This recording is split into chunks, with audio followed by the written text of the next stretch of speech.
So Donald Trump is panicking and freaking out yet again today. And what's the whole freak out? He doesn't like a joke that someone said about him. For real, this is actually what we're talking about. The President of the United States is worried about late night talk shows. And honestly, like talking about this stuff is just ridiculous. And I keep asking myself, like, how do we get on this timeline and where's the exit ramp? These are the headlines here. Trump suggests revoking TV licenses from networks, quote, against him after Jimmy Kimmel pulled off air, right? So Trump's spending all his time. I guess now we're going after TV networks. This is what Trump tweets out. Great news for America. Ratings challenge Jimmy Kimmel show is canceled. Congratulations to ABC and blah, blah, blah, and blah, blah, blah. This is an interesting report from Rolling Stone. If you guys have been following the story, you know, basically Kimmel came on air. He showed a clip of Trump, made a joke, and then Trump gets upset. And the clip of Trump, like if you saw it, you guys already know this one. It was, hey, Trump, how do you feel about your friend Charlie Kirk who recently died? And Trump just starts talking about his ballroom, which honestly makes Trump look really bad. If anyone who saw that, you were like, dang, who's this Trump guy? He's just really only concerned about his golden ballroom thing, right? Doesn't really care about anyone else. If you point that out, Trump gets upset. Even this is a report in Rolling Stone, even ABC execs, they didn't think it was anything wrong, didn't go over the line. That's what it says here. And the basic reason why they had to, but the reason why they then suspended Kimmel's show, they're just worried about retaliation from Trump, basically the government, let's put it that way.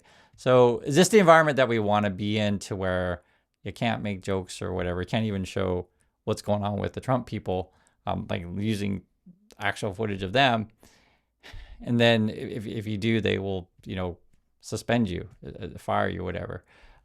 This is what they're asking for now, and it just keeps getting more crazy.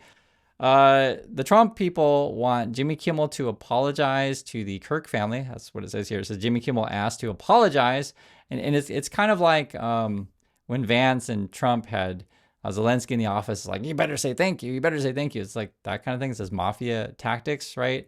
So Jimmy Kimmel, they want him to apologize, and then they want to Jimmy Kimmel to pay Charlie Kirk's family. For real, that's what it is. It's pay Charlie Kirk's family if he wants suspension lifted by nation's largest ABC affiliate. So I don't know if Jimmy Kimmel's going to take this deal. You have to, make a formal apology. I don't know if they're going to force him to do it on air or not. And then you got to give money to the family. And this kind of stuff isn't this basically extortion? Isn't that what this is? It is like, you better do what we say and give someone money, otherwise you're out of a job or whatever. And I want you to understand this too. This is not just Jimmy Kimmel. It's Jimmy Kimmel and all the staff that are connected to the show, and they all have contracts and stuff like that. Like, I think there'll be a lot of lawsuits connected to this. Would Kimmel and all the staff have a class action against the network? Would they have a class action against the government?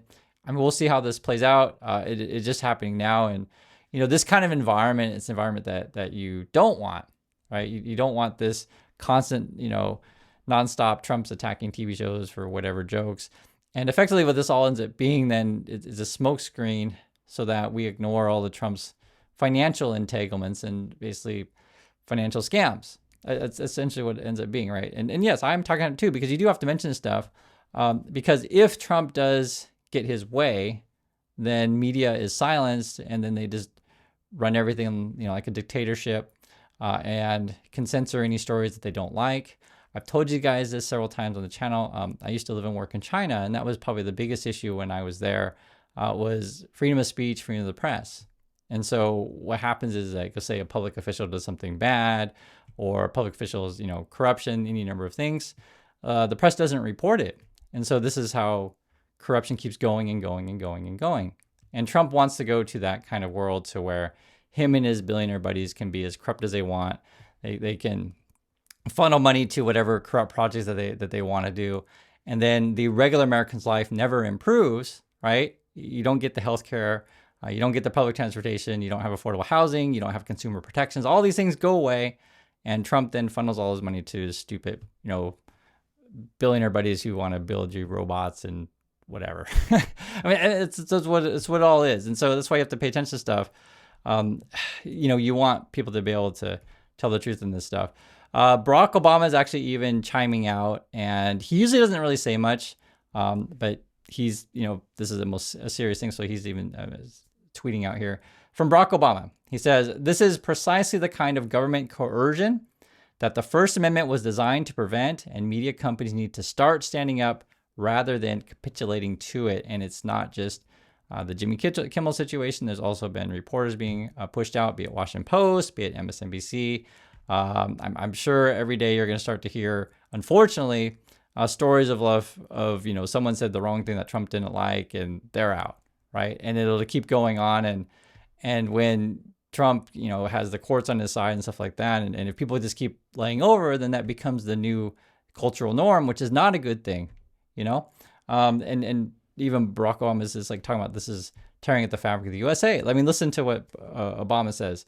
"After years of complaining about cancel culture, the current administration has taken it to a new and dangerous level by routinely threatening regulatory action against media companies unless they muzzle or fire reporters and commentators it doesn't like." And not only is Trump trying to take control of the media landscape, it appears that he's building up his private ICE army. This was reported in the Washington Post today. ICE seeks hundreds of new offices across the U.S. as agency expands.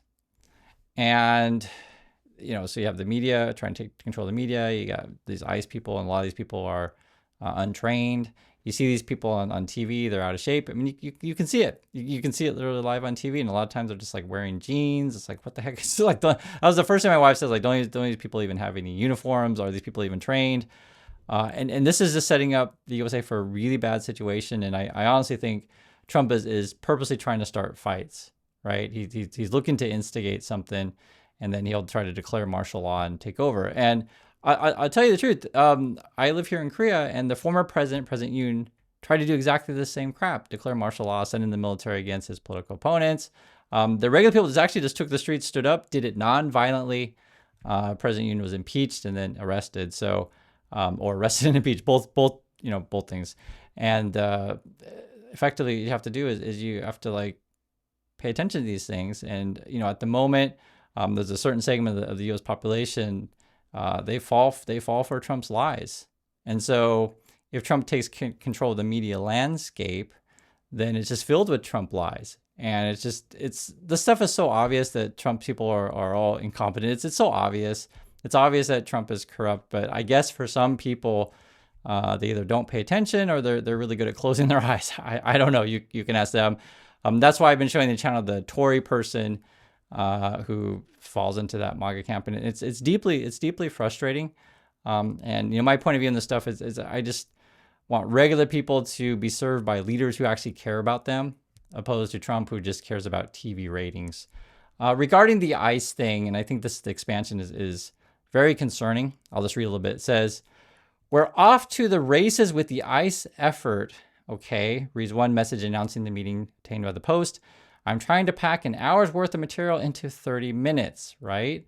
ICE staffers have also expressed the view that money is no object, even though the cost of adding all the new offices will easily run into the tens, if not hundreds of millions, the official familiar with the project said. So I just want you to understand that we could be using this kind of money and these kind of resources for benefiting American citizens, be it education, healthcare, transportation, any number of things. But from the Trump's point of view is like, hey, I got buddies who, have this private prison thing, and we can make money on that. And it's like, hey, I can do my scammy crypto projects, and we can make money on that.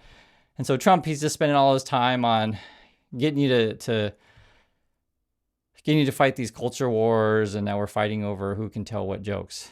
That's what this all is right now. And he's threatening to revoke TV licenses. How did we get to this point?